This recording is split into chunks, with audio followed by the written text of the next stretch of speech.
Welcome to the Evolve Beyond Limits podcast. I'm your host, Stacey Geisel. This podcast is dedicated to helping you create a life that sets your soul on fire. I believe that is truly possible for everybody, but you have to be willing to do a few things. You have to be willing to let go of your past conditioning. You have to be willing to break free from societal norms. And you have to be willing to get really curious about your life and how you can start to look at it differently. Each week, we will hear stories from people who have done exactly this. People who chose to disrupt the life path they were on, go against the grain, and share the lessons and perspective shifts they had to make along the way. Every episode is committed to not only inspiring you and connecting you with other amazing humans, but actually giving you the tools you need to use this information in your own life so that you continue to evolve and reconnect with your highest self. Are you ready? Let's have some fun. Welcome to another solo episode of the Evolve Beyond Limits podcast.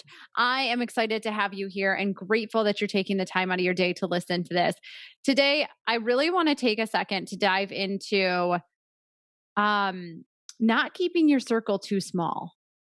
And this might actually sound a little bit counterintuitive to things that maybe you've heard in the past, which is like, you're the sum of the 5 people that you spend the most time with. And I totally get that. Andrew and I, we heard this quote one time, and it was, you're a sum of the people you meet, the places you go, and the books you read. And we didn't realize until probably about a year ago how true that actually is for us. And this is why I want to talk about not keeping your circle too small, because the thing is that every relationship that you have is teaching us something, both near and far. So whether those relationships are the people right around you, or people that are just far away from you, like physically, mentally, all those things, they're still teaching us something. And people come in and out of our life at the right times, and they're all teachers. Like, everyone is your teacher, and that can show up in so many different ways.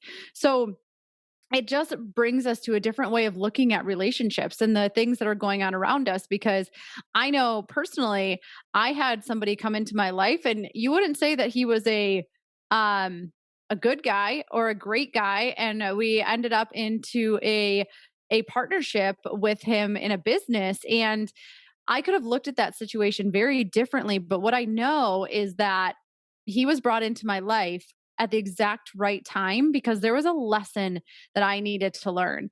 And that lesson, looking back, was very much that I was on the path to becoming something very similar if I didn't change who I was and what I was doing and the way that I was acting. And so when I say that, people can come into our lives and they can teach us compassion.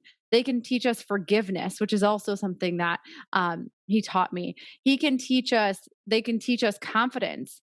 They can teach us how to have difficult conversations. Maybe they teach us what our pain points are. They teach us more about our worthiness, our self-esteem, joy in our life.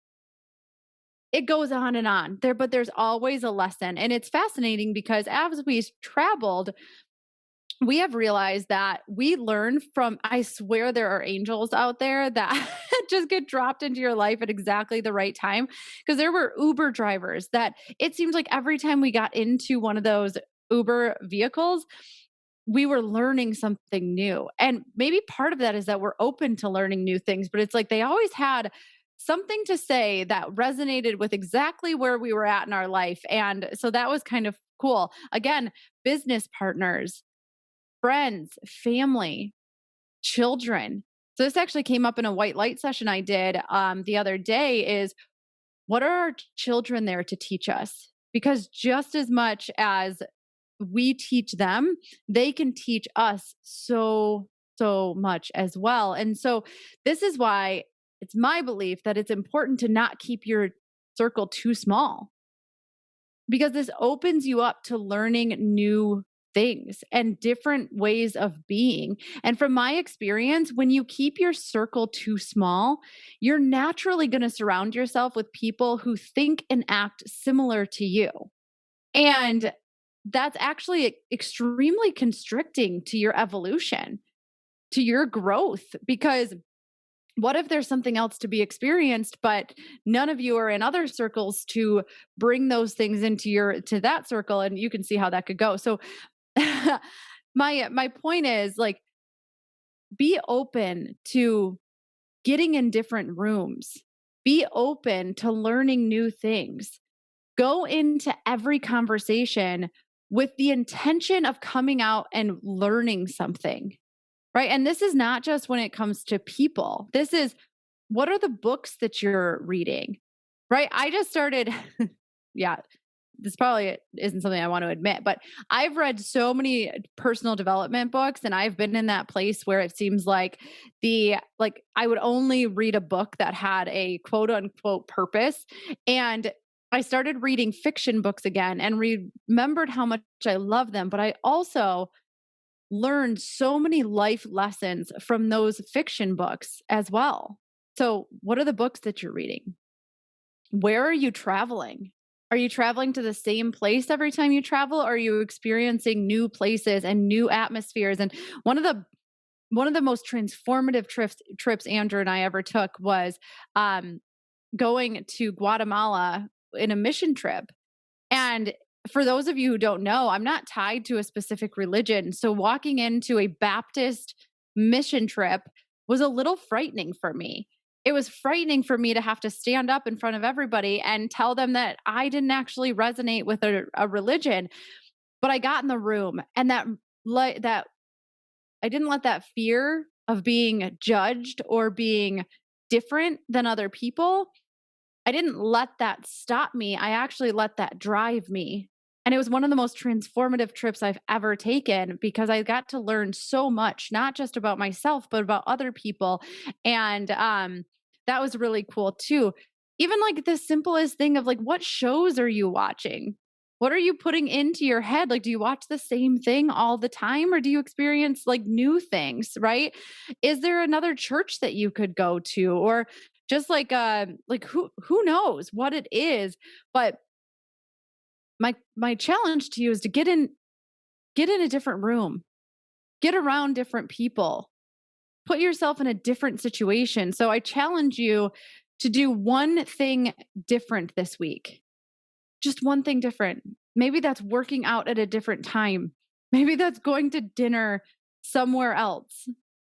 Maybe that's picking up a fiction book instead of a personal development book, or vice versa. Maybe that's taking a different route to work. Maybe that's reading a different Bible. So, comfort in the moment might feel good, but it will also keep you stuck. So think about that. I want to hear from you. Make sure you shoot me a text at 248-206-3431. Tell me the one thing that you did different this week. Tag me on Instagram doing that thing, whatever you want to do, but I want to connect with you, and I want to hear about how you're actually taking the things that are being talked about on this podcast and using them to evolve, because you never know where it's going to take you. See you next week.